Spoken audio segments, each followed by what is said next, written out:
আজকে গিয়া ভুট্টে টুটে নিবি। আমি আর কয়দিন। সেদিন হঠাৎ করে রাশেদের চোখ পড়ে গেল দুটো মায়াবী চোখে, মন গন্ধের যেন মায়াবন থেকে আসা কোন এক হরিণীর চোখ। চোখ দুটো দেখার পর থেকে বুকের ভেতর ভীষণ অস্থিরতা শুরু হয়েছে রাশেদ। একদম ভালো লাগে না। নতুন একটা কবিতা একটা লাইন লিখছি, বই আমরা শোনেন।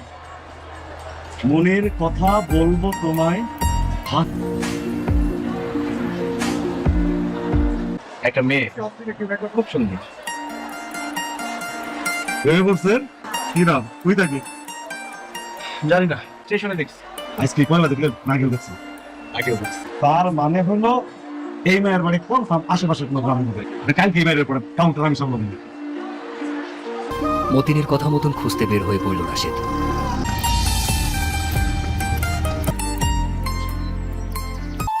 আসবো? আসেন, বসেন। নাম, বয়স আর সমস্যাগুলো একটু বলুন। আমার নাম রাশ। 2 দিন ধরে পেট ব্যথা। পেটে ব্যথা, বাইরের ওইসব এখন যে সব বের হয়েছে মজা মজা খাওয়া, এগুলো সব খাওয়া হয়েছিল বেশি? ভাজা পোড়া তো একটু খাওয়া হয়নি। আচ্ছা, এগুলো বেশি খাওয়া যাবে না। হ্যাঁ, দেখি ব্যথাটা কোথায়? আরে এখানে? হ্যাঁ, বেশি ব্যথা? মনি যা, ওষুধটা ওই 3 বার করে খেতে হবে। হ্যাঁ, কমে যাবে কমে যাবে। আসলে এইসব খাওয়া তো বেশি ভালো না। জি দাদি। আপনি আমার দাদিকে দাদি বললেন কেন? সে কি আপনার দাদি হয়? মনি যা। উনি দেখতে একদম আমার দাদির মতো। দাদি, আপনার কি কোনো সমস্যা আছে? না না, কোনো সমস্যা নাই, তুমি আমাদের দাদি দেখ। আমি বাড়ির দিকে যাচ্ছি। আচ্ছা ঠিক আছে, যা। ভাই আমার সিরিয়ালটা দেব।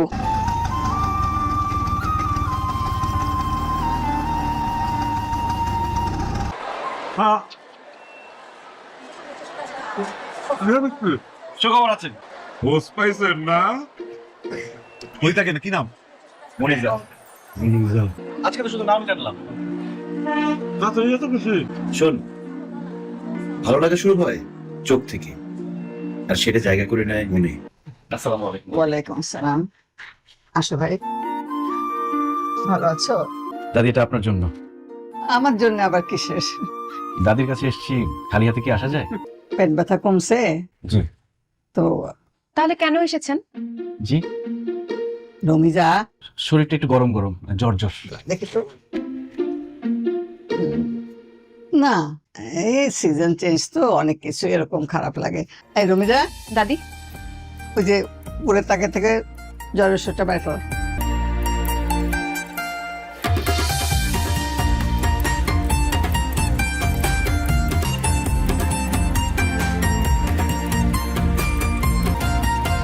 প্যাকেটে ভরে দে, ঠিক আছে? না, এই যে মানুষের জ্বর আসে কিভাবে? ভাইরাসে ধরলে জ্বর আসে, মশায় কামড়ালে জ্বর হয়, জেডিস মশা, ডেঙ্গু জ্বর, করোনা হলে জ্বর হয়, ম্যালেরিয়া হলেও জ্বর হয়। রে প্রেম, সুস্থ মানুষ রে রোগী বানায়। যান, আপনার ডিউটি করুন। কেমন আছেন? জি ভালো। তেল ফুরিয়ে গেছে। এইভাবে বৃষ্টিতে ভিজলে আপনার জ্বর সারবে? সেটা হয়তো সারবে, কিন্তু মনের জ্বর সারবে না। এই চিকিৎসা দাদি করতে পারবে না, এই চিকিৎসা আপনি করতে পারবেন। আমি তো চিকিৎসা বুঝি না। মন বুঝেন? জি। কিছু না। বৃষ্টি কিন্তু বাড়ছে, পরে আরো ওষুধ বাড়বে।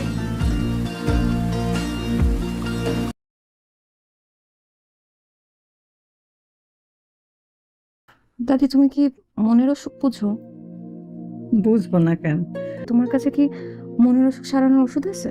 না রে, মনের অসুখ খালি মনের মানুষই সারাইতে পারে। তোর মনের মধ্যে কি চলতেছে? হ্যাঁ, না দাদি, এমনি জিজ্ঞেস করলাম।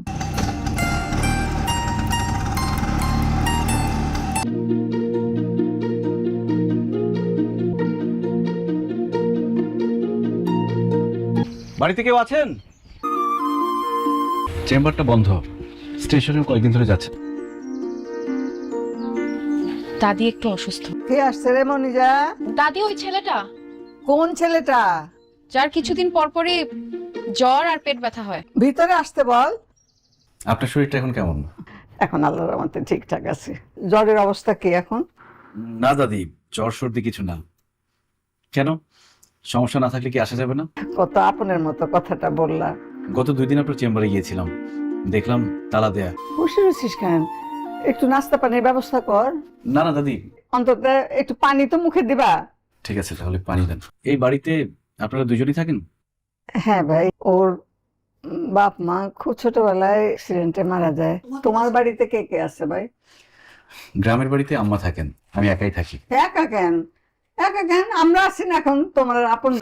যা আগায় দে। আসি। আপনার মনের অসুখ কি সেরেছে? আপনি কি কিছু বলতে চান? না। দাদি বলল আপনি আমাদের আপন মানুষ হয়ে গেছেন। আপন মানুষকে নাকি সবকিছু বলা যায়। পরে বলবো না।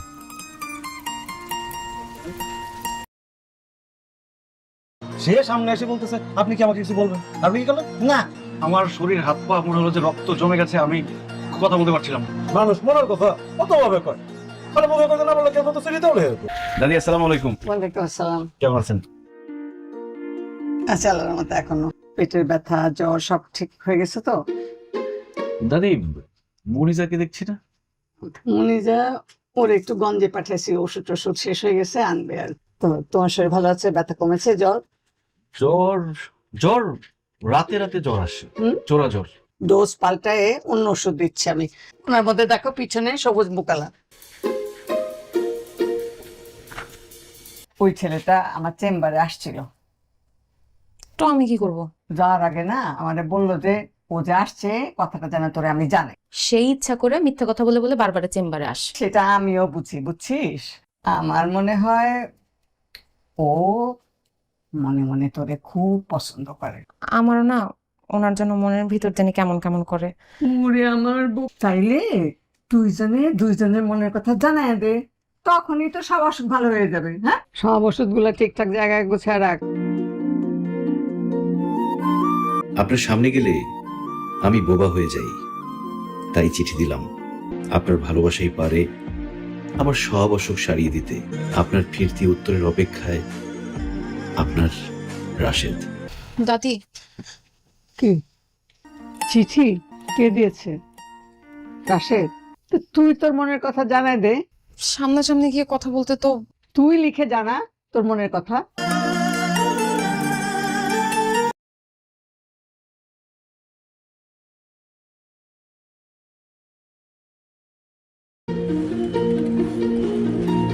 রাশেদ নামের একজন এখানে বসতেন, উনি কোথায়? জানতো, বিরক্ত করেন না। রাশেদ নামের একজন এখানে বসতেন, উনি কোথায়? আপা, আপনি মনিজা? জি। প্রথম যেদিন আপনার নামটা জানলো সে কি খুশি রাশেদ ভাই, আয়া সরাসরি আমার মুখের মধ্যে মিষ্টি গুঁজা দিছে। সে নানা ওসিলায় আপনারই দেখতে যেত। আজকে জ্বর, কালকে মাথায় ব্যথা, পরশুদিন কোমরে ব্যথা। এটা রাখাল বালক আর বাকি রাখাল বালক প্রত্যেকটা দিন মিশামিশি কইতো বাঘ আইছে। 3 দিন কেটে যায়, ভাই আসে না। আমার মনের মধ্যে কেমন যেন একটা কামড় দিল, যাই দেখি ভাইয়ের ভীষণ জ্বর। সে কি জ্বর, একা একটা মানুষ, বাড়ির মধ্যে কেউ নাই, হুশ নাই কিন্তু মুখে একটা কথা। আমার মরিজা কি চিঠির উত্তর দিয়েছে, খালি এই কথাই করে। আমি বাইরে নিয়ে গেলাম হাসপাতালে, শুরু হলো ডাক্তার, ওষুধ, জমে মানুষের টানাটা, কিন্তু বাইরে আমি আর ফিরাইতে পারি নাই।